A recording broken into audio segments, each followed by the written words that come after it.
రెండెర్రా పిల్లలు బాగున్నారా? నిన్నటి కథ నచ్చిందా? మరి నేను చెప్పే కొత్త కొత్త కథలు వినడానికి నా ఛానల్ని సబ్స్క్రైబ్ చేసి లైక్ చేయండి. మీరు నా ఛానల్ని సబ్స్క్రైబ్ చేసి కథలు వింటే నాకు ఎంతో హుషారుగా ఉంటుంది కదర్రా. సరే ఈరోజు మన కథలోకి వెళ్ళిపోదామా? ఈరోజు మన కథ ఉడత పాఠం. వంశీ పెరట్లో నిల్చొని చూస్తున్నాడు.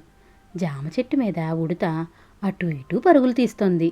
మధ్యలో ఆగి కాయనందుకొని కాసేపు కొరికి కింద పడేసింది. ఆ తర్వాత ఎక్కడి నుంచో ఒక ఆకి రివ్వున వచ్చింది. దాంతో ఉడత కొమ్మల చాటుకి మాయమైపోయింది. కాకి చెట్టు కొమ్మ మీద దర్జాగా వాలింది. వెంటనే టాప్ మన ఏదో పడిన శబ్దం వినిపించింది. కిందకు చూస్తే సగం కొరికిన బాదంకాయ. కాకి కాసేపు నాలుగు దిక్కులా పరిశీలనగా చూసి స్నేహితులకు తన ఉనికిని తెలియజేస్తూ మళ్ళీ కావ్ కావ్ అంటూ ఎగిరిపోయింది. ఎవరింట్లోని బాదం చెట్టు కాయో ఈ పక్షులు జంతువులు అన్నీ ఇలా పాడు చేస్తున్నాయి. కష్టపడి చెట్లను పెంచుకుంటే మధ్యలో ఇవి వచ్చి అన్నింటినీ తిన్నంత తిని పారేస్తూ ఉంటాయి అని కోపంగా అనుకున్నాడు. ఇంతలో 2 కోతులు వచ్చాయి. వంశీ భయంతో వెనక్కి నడిచి లోపలికి వెళ్ళాడు.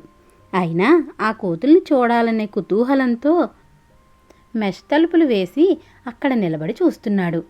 అయ్యో, ఆకుల చాటున జామకాయల్ని చూడనే చూశాయి. తీరిగ్గా కొరుక్కు తింటున్నాయి.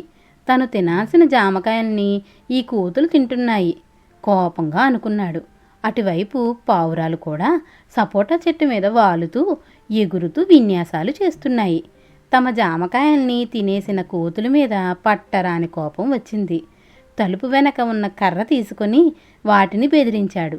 అవి వంశీ వంక గుర్రున చూస్తూ తమ భాషలో వంశీపై అరచి వెళ్ళిపోయాయి. అమ్మయ్య అనుకున్నాడు వంశీ. ఆ వెంటనే ఉడత బయటకు వచ్చింది. వంశీకి మళ్ళీ కోపం వచ్చింది. ఏయ్ ఉడతా, నీకేం పని పాటు లేదా? నీకు తోడు ఆ కాకులు పావురాలు కోతులు మీరంతా చెట్లకు శత్రువులు. అన్ని కాయల్ని నాశనం చేస్తున్నారు. మీరు తిండికి తప్ప ఎందుకు పనికిరారు అని విసుక్కుంటూ పెరట్లోకి నడిచి ఉష్ ఉష్ అంటూ ఉడతను తోలాడు. అది చటుక్కున మరో కొమ్మ మీదకి చేరి మిత్రమా వంశీ అనడంతోనే ఆశ్చర్యంతో నోరు తెరుచుకుని అలాగే ఉండిపోయాడు. ఏమన్నావు? మాకు పని పాట లేదా? జంతువులు పక్షులు కాయలు పళ్ళను కొరికేసే మాట నిజమే, కానీ అలా కొరికి పడేయడం వల్ల ఆ గింజలు విత్తనాలుగా నేలలో చేరి మళ్ళీ మొలకెత్తి మొక్కలై క్రమంగా చెట్లు మహావృక్షాలు అవుతాయి. పూలు కాయలు పండ్లను ఇస్తున్నాయని నువ్వు తెలుసుకోవాలి. పైగా మా ఉడత జాతి అయితే మంచు కురిసే ప్రాంతాల్లో చలికాలం కోసం ముందు చూపుతో గింజల్ని పోగు చేసి వేరువేరు చోట్ల గుంతల్లో దాచిపెట్టుకుంటుంది. కానీ మాకు మీకు మాదిరిగానే కాస్తంత మతిమరుపు. దాంతో ఆ తరువాత గింజల్ని ఎక్కడ దాచుకున్నది మరిచిపోవడంతో ఆ గింజలన్నీ మొలకెత్తి చెట్లుగా ఎదుగుతాయి. పక్షిజాతులైతే దూర దూర ప్రాంతాలకు విత్తనాలను ఎంతగా వ్యాప్తి చేస్తాయో. అంతేనా, మా విసర్జనల ద్వారా కూడా రకరకాల విత్తనాలు నేలకు చేరి మొలకెత్తి మొక్కలుగా ఎదుగుతున్నాయి తెలుసా? నిజానికి మానవులు అంటే మీరు నాటే చెట్ల కన్నా మేం నాటే చెట్లే ఎక్కువ. మేం తినేది గోరంత, నాటే చెట్లు కొండంత. ఆ విధంగా మేం మీకు ఎంతో సేవ చేస్తున్నాం. పర్యావరణ పరిరక్షణకు చెట్లు అధికంగా పెంచాలని నువ్వు చదువుతూ ఉంటావుగా, మేం ఆ పనే చేస్తున్నాం. పర్యావరణం బాగుండాలంటే సకల జీవుల ఉనికి అవసరమే. అదే జీవ వైవిధ్యం ఉండటం ప్రధానం. మరి మేం మీ మిత్రులమని ఇప్పటికైనా ఒప్పుకుంటావా అంది ఉడత. అంతా విన్న వంశీ, ఉడతా నన్ను క్షమించు. ఇన్ని రోజులు నీ సేవలు తెలుసుకోలేకపోయాను. ఇవాల్టి నుంచి మనం స్నేహితులం ఒట్టు అంటుంటే, ఒరేయ్ వంశీ, ఎంత ఆదివారం అయితే మరీ ఇంత పొద్దెక్కేదాకా పడుకుంటావా? పైగా కలలొకటి, ఎవరితో క్షమించు ఒట్టు అని ఏదేదో అంటున్నావు అంటూ అమ్మ అరవటంతో వంశీ ఉలిక్కిపడి లేచాడు. ఏమీ అర్థం కాలేదు.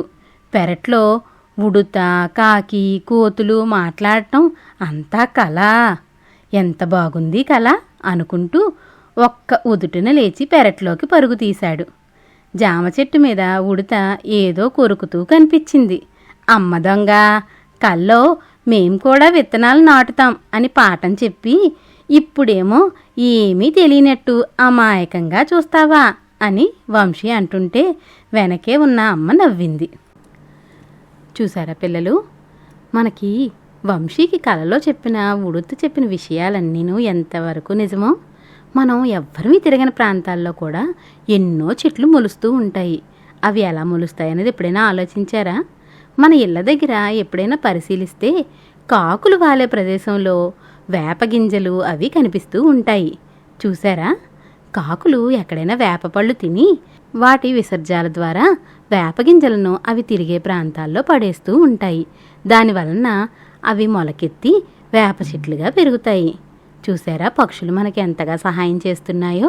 అందుకే ఈ వేసవిలో అది పక్షులు తిరిగే ప్రాంతాల్లో వాటికి కొంచెం గిన్నెతో నీళ్లు అవి పెట్టి మీరు కూడా వాటికి సేవ చెయ్యండి, సరేనా?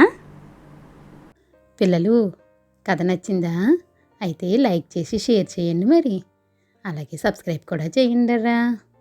పిల్లలు, నా కథలు ఎలా ఉన్నాయో మీరు కామెంట్ల రూపంలో కూడా పెట్టండి. అలాగే మీరు ఎలాంటి కథలు వినాలనుకుంటున్నారో కూడా నాకు కామెంట్లలో పెట్టండి, సరేనా?